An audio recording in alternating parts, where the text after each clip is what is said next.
गांव नूरानपुर में दो सहेलियां रहती थीं, फायजा और हना। दोनों बचपन से ही एक दूसरे की राजदार थी और हर बात आपस में बांटती थी। एक शाम जब सूरज पहाड़ों के पीछे ढल रहा था, फायजा और हन्ना झील किनारे बैठकर ख्वाबों की बातें कर रही थी। फायजा जोश से, काश हमें भी कोई जादुई शहजादी मिल जाए जो हमारी किस्मत बदल दे। हिना हंसते हुए, शहजादे का क्या होगा?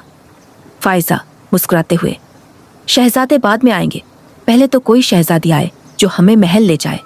इसी वक्त आसमान पर चमकता हुआ रोशनी का गोला दिखाई दिया। वो रोशनी नीचे आकर एक सुनहरी लिबास में मलबूस शहजादी में तब्दील हो गई। उसके हाथ में चमकता हुआ असा था और उसकी आंखों में अजीब सी चमक थी। शहजादी नरमी से, मैं तुम्हारे दिल की आवाज सुनकर आई हूँ। मैं हूँ शहजादी लीजा, जादुई सरजमीन से। हना धीरे से फायजा के कान में, ये तो ख्वाब लग रहा है। फायजा चुपके से, ख्वाब हो या हकीकत, मैं तो साथ जाऊंगी। शहजादी लीजा मुस्कुराते हुए, मेरे साथ चलो, तुम्हें महल दिखाऊं, खजाने, जादू, हर ख्वाब सच होगा।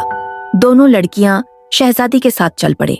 थोड़ी ही देर में वह एक कौसे कज़ा जैसे दरवाजे से गुजरते हुए जादुई महल में पहुंच गई। महल निहायत खूबसूरत था, मगर वहां कोई खादिम, कोई परंदा, कोई जिंदगी नहीं थी, सिर्फ खामोशी। ना घबरा कर, यहाँ इतना सन्नाटा क्यों है? अलेजा संजीदगी से, यहाँ सिर्फ खास लोगों को आने दिया जाता है। बाकियों के दिल में शक होता है, जैसे तुम्हारे दिल में अभी है। फायजा हुन्ना की तरफ देखकर, बस करो हुन्ना, सब कुछ इतना खूबसूरत है, हमें शुक्रगुजार होना चाहिए। अगले दिनों में अलेजा ने लड़कियों को अलग अलग कमरों में रखा। फायजा को तोहफे, ज़ौरात और खूबसूरत कपड़े दिए गए, जबकि हना को सादा कपड़े और खिदमत का हुक्म मिला। हना अलेजा से, ये कैसा इंसाफ है, हम दोनों साथ आए थे। अलीजा ठंडे लहजे में, फायजा ने मेरी बात मानी, तुमने सवाल उठाया। जादू एतमाद मांगता है, शक नहीं। वक्त गुजरता गया, फायजा महल की चमक दमक में खो गई, मगर हुना को हर चीज में कुछ अजीब सा लगता। एक दिन हिना ने महल के पराने हिस्से की खिड़की से झांक कर देखा तो नीचे कई लड़कियां कैद थी, जिनके चेहरे खौफ और मायूसी से भरे हुए थे। हिना अपने आप से, ये क्या है? ये लड़कियां कौन हैं? रात को वो चुपके से नीचे गई और कैद लड़कियों से मिली। एक कैदी लड़की कांपती हुई आवाज में, हम सबको उलीजा ने चमक दमक के ख्वाब दिखाकर कैद किया है। वो असल में एक जादूगरनी है जो लड़कियों की उम्मीदें और ख्वाब चूस लेती है। हना चौंक कर, ये कैसे हो सकता है? फायजा को भी खतरा है।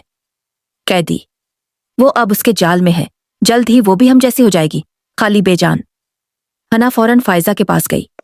हना झंझोड़ते हुए, फायजा जागो, ये सब धोखा है, वो शहजादी नहीं, जादूगरनी है। फायजा मधुर सी, नहीं, वो मेरी दोस्त है, उसने मुझे सब कुछ दिया। हना, नहीं, वो तुम्हारा सब कुछ ले रही है, तुम देख नहीं रही, तुम्हारी आंखों में चमक नहीं रही, तुम्हारी मुस्कुराहट खो गई है। ये बातें सुनकर फायजा की आंखों में आंसू आ गए। अचानक कमरे की दीवारें लरजने लगीं और शहजादी अलीजा अंदर आ गई। अलीजा गुस्से से, तुमने मेरे राज को छेड़ा, तुम्हें सजा मिलेगी। हना टिटकर, अब बहुत हो गया, तुम सिर्फ कमजोरों को धोखा दे सकती हो, मगर हम अब कमजोर नहीं। फायजा हिना का हाथ पकड़कर, हम तुम्हारे जादू को नहीं मानते, हम अपनी राह खुद चुनेंगे। इतना कहना था कि दोनों लड़कियों के जिस्मों से रोशनी निकलने लगी। ये उनके सच्चे दिल और हौसले की ताकत थी जो अलीजा के जादू को पघलाने लगी।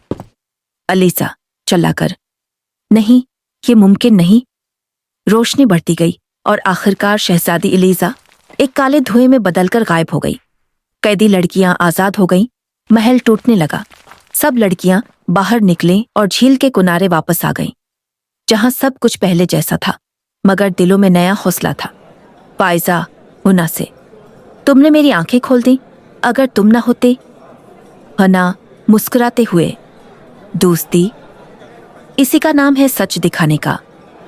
और उस दिन के बाद दोनों सहेलियां दूसरों को भी ये सब सिखाने लगी कि हर चमकती चीज सोना नहीं होती, और जो शक करे वो बज़दल नहीं, बाशूर हो।